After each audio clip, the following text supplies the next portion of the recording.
Welcome back to another technical deep dive here in the debug zone. Today we're tackling a big question and breaking it down with insights from other users.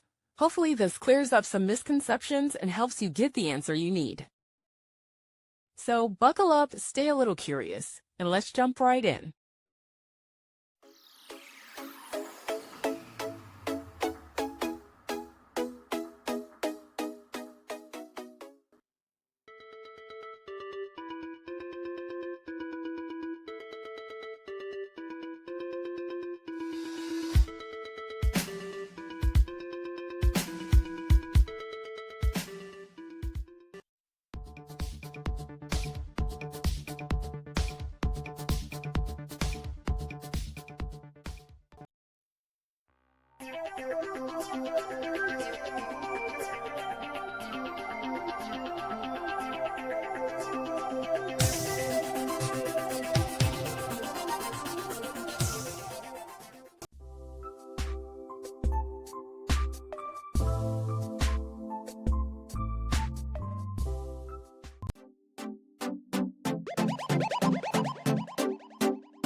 And that's a wrap.